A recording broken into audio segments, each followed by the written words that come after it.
All right, Brad May here. Welcome everybody out to this week's update on the markets. Starting out with the ESs, S&P 500. Looking at this channel, obviously the Brexit kind of broke that a little bit, but minus that blip, it's a pretty good channel. We're coming into the top side of that. Um, so I would be a little cautious to the bullish side. We're still holding the 21 EMA, which is bullish, but if we break under that, we might have a little blip down to the 50 moving average and into this support zone here. So look for that. Going into the Dow Jones. We had this a couple weeks back, bullish flag pattern, and broke out to the upside, and now we're kind of testing that resistance again.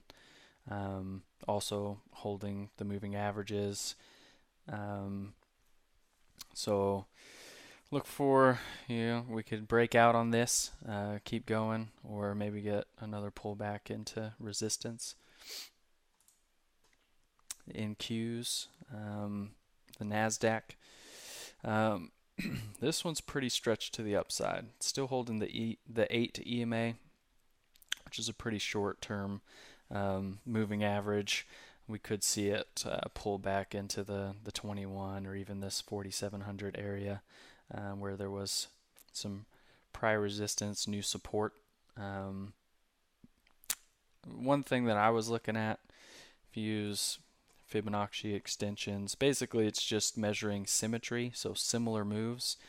You might have heard the other coaches refer to it as potential average yield.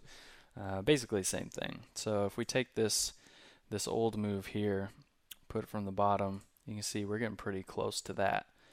We can take some other moves, such as this one back here, and stretch it from the bottom, and we're even closer to that one. So you can see it's kind of a resistance area up here just because of these similar moves in the past. So be watching that.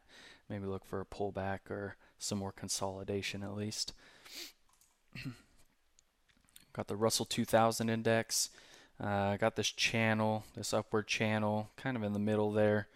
But I mean, this is bullish, holding above the short-term moving average as well.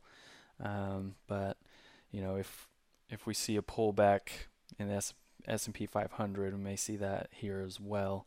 Or this week we may end up touching this higher part of the channel there.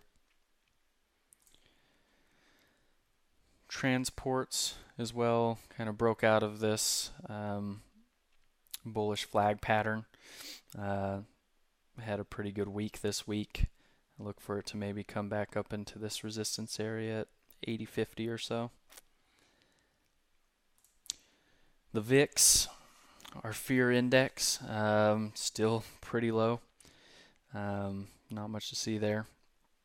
But I mean, this makes it easy, or cheaper at least, to get some protection on your portfolio. So definitely be thinking about that if you haven't already. And also it makes directional plays a little bit cheaper at this time. Maybe won't get as much premium for selling options, but even when the VIX is low, that's an option. Selling options is always, part of my pun, an option. So see, VEU, world markets. I was looking at this kind of head and shoulders, kind of ugly looking head and shoulders pattern. But as far as this neckline goes, it broke out. That doesn't always mean it's going to go to the moon right off. It's kind of coming into this resistance area. So may look for it to consolidate here, even pull back a little bit, and then continue upward. Emerging markets, EEM. Pretty bullish here as well. This is, if you look at a weekly chart, I believe, just a spot where price has touched consistently. It's trying to break above that and hold. So we'll see if it does so. But I would be more bullish than bearish. We might get a little bit of retracement. As far as the dollar goes, this week has been a little nasty for the dollar. Starting to see this downtrend on the daily chart. Although there is some support down here around the 93.50, 94 area. So we're kind of getting that, and then today was actually a bullish Harami candlestick pattern. Doesn't mean a whole lot. It's not really at the support level that I would like to see it at, but we might get a little bullish or a bearish retracement into 95 area. You can see I put a line there because it's touched that area many times. It's an important area, so look out for that. If it does come back in, I would probably be more bearish than bullish on that one.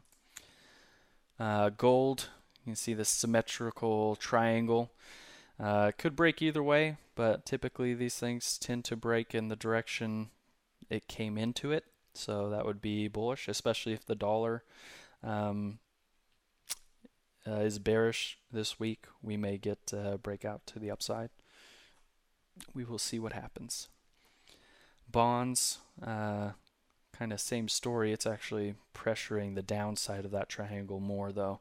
So we might get a deeper pullback into this 100 moving average or this prior support area.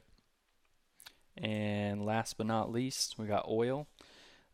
Pretty fantastic bullish move here, breaking through this downward trend line on the daily chart, and it's looking more bullish than bearish, guys. So maybe look for a pullback. If it does pull back with any significance, we can sell some naked puts, and pay attention to Matt when he talks about his personal gold standard. I love that. So that's kind of where we're at with that. That's the update, and I hope it helps, guys. Get in the game. See ya.